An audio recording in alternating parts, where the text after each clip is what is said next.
Hello and welcome to this next session on basic electrical repairing. Now, so far we've tried understanding a lot about the tools used in electrical repairing, about some of the basic connections such as series connection, parallel connection, and how we can measure voltage and ampere and so on. Now, let's move on to the next most important aspect that you must understand in electrical work. This is the house wiring, or typically the wiring that we do in residences.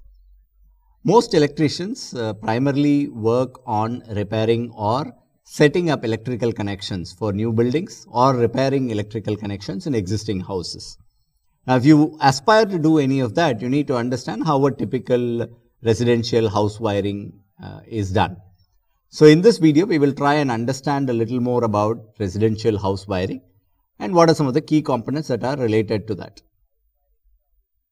So, in the house wiring element, we will try and first of all understand that typical voltages that we receive in houses usually around 220 to 250 volts. A single phase connection normally has between 220 to 250 volts. And most equipments, electronic items or electrical items that we have at home work on 230 volts AC power supply. So, you need to ensure that as an electrician, you must ensure that this 230 volts power supply is available across the entire house for connecting various appliances and electrical items including tube light, fan, etc. Now, typically most houses will get their power from the main line or the pole as we call it. So, the electrical pole is from where you get your normal power. There is a phase and neutral which comes in straight from the pole. The phase is shown in P, N is the neutral. So, from the phase the connections are then directed to the energy meter. So, this is an energy meter and you will normally find it in your houses. There will be 4 points in the meter. The first 2 points are for the phase and neutral. This is the incoming phase and neutral from the pole or the electrical transformer. So, the phase is then connected to a resistance which measures the amount of energy that is consumed and then directed towards the out point. So, from the phase you will see that the resistance is shown on top, and this resistance measures the energy consumption, and then the output is what is directed to the house consumption inside. So, points 3 and 4 are the output points of energy which are then connected to a main control point. Now, this is the main switch. Main switch is what we normally use to switch on the power in the house, and there is a cutoff here. The cutoff is essentially to ensure that the phase and neutral connections are cut off when you switch off the mains. Now, whenever there is any electrical work that needs to be done in the house, it is always recommended to switch off the mains to ensure that there is no electric shock. This also has an earthing point here, which is displayed by this small image here. There is an earthing point that will be connected to the earth, and we will learn about earthing in one of the future videos. Now, this main switch also comes in different forms. Normally, these days there is an MCB which is placed there, which acts as a circuit breaker. Many a times there are also fuses placed here, where there is a fuse wire which is placed there. And when the fuse wire is placed there, and if there is excessive voltage that passes through it, the fuse wire breaks, thereby protecting the entire house wiring circuitry. So, all of these elements are placed in the main switch element. So, the MCB is also a similar one which normally trips when there is excess voltage supply detected in the entire circuit. So, you will either have an MCB or a fuse here, and typically these phase and MCBs are either on the phase level or the neutral level. So, they connect either the phase to phase and neutral to neutral.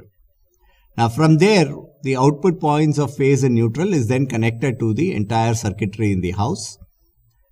Now, there is an ammeter and voltmeter placed here. An ammeter, as we studied earlier, is in series connection on either the phase or neutral.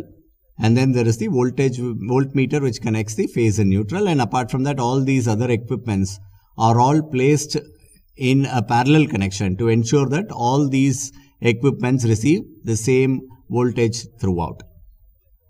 So the voltage is again, the supply to these equipments are controlled by switches S1, S2 and S3.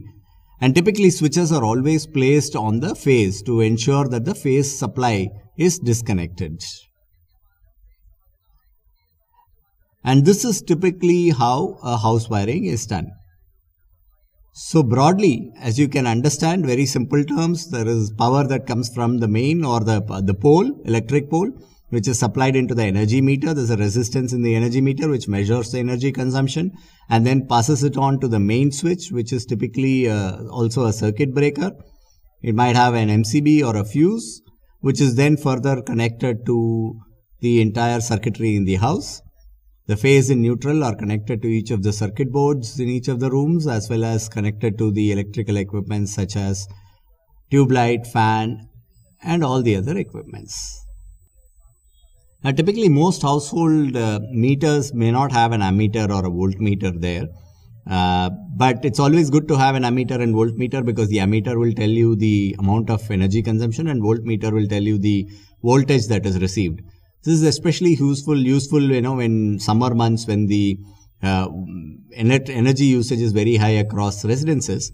The voltage typically drops, and the voltmeter will help you check how much voltage you are receiving to ensure that you accordingly switch on electrical appliances at home. And typically, each of these switches, we repeat again, these switches need to be breaking the phase, not on the neutral, to ensure that the phase is disconnected whenever it is not required. Placing them on the neutral may not be the right thing to do, because then if the phase continues to provide supply, there will still be chances of electrical shock, and therefore the switches might not really do a great job there. So it's important to place the switches only on the phase on a series connection, whereas all the electrical equipments will be on a parallel connection. So whenever there is a problem in the electrical supply, you normally check the mains, if the MCBs are proper, if the fuse is intact. If the fuse and the main MCBs are proper, then you go to the energy meter to check if you are able to get supply using each of these points. Now you check these using a tester, because a tester will be able to tell you if there is power supply there. So when you place it on the phase, you will be able to detect whether there is power supply coming in there. And if there is no power supply coming at the meter level, which probably indicates that there is a problem in the supply of power from the electrical pole to the energy meter. Whereas if you have supply in the energy meter coming in, the problem could be at the main switch or the MCB that you have connected underneath.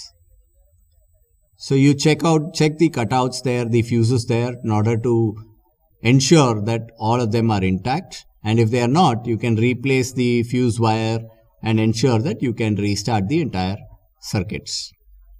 So this is broadly how residential house wiring works.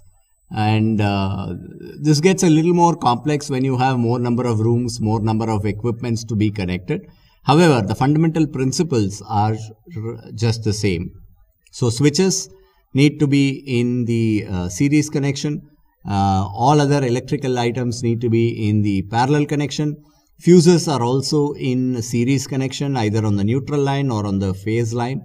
And these are some of essential aspects that you must remember while you're building a house wiring system. Thank you very much.